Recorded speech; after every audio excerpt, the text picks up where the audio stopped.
So me and some buddies found a comic book shop near where we're stationed, and I picked up Snow Glass Apples, a Dark Horse Comics adaptation of Neil Gaiman's short story originally written for the Comic Book Legal Defense Fund, but now part of Gaiman's collection, Smoke and Mirrors.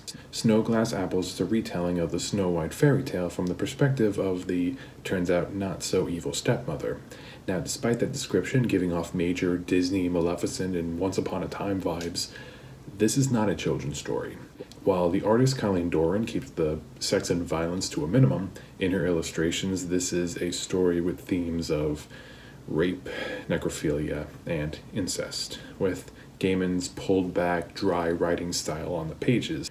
Those themes aren't written or shown explicitly, but they are there. So if your kid wants to pick this book up, maybe look it over before buying it for them. That disclaimer out of the way, I did like the book.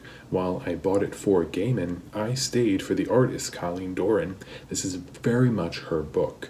While Gaiman's writing is lifted straight from the short story, it's Doran's drawings that really tell the story. You really could get rid of the words and can have a clear idea of what's going on, and every page looks gorgeous. I mean, this cover image is a good indicator of what you get in the comic. I know my phone's camera doesn't really do the art justice. There's a lot of these big splash pages that look like they should be on stained glass windows of an old cathedral, which adds to that dark, gothic fairy tale vibe that the story gives off. As to what I don't like about it, the story is told from the Queen's perspective and no one else's, making her possibly an unreliable narrator, making the story up to justify her actions. The depiction of the prince and the king in the story, I loved it. It was a nice deconstruction of power dynamics in medieval Europe. But the descriptions of the people living out in the forest and how the dwarves are described, I didn't really dig it that much. It didn't really hinder my enjoyment of the story, though. But I do wish this wasn't the only story in this book. It's short and almost $20. I wish more were adapted, like other Dark Horse Gaiman collections.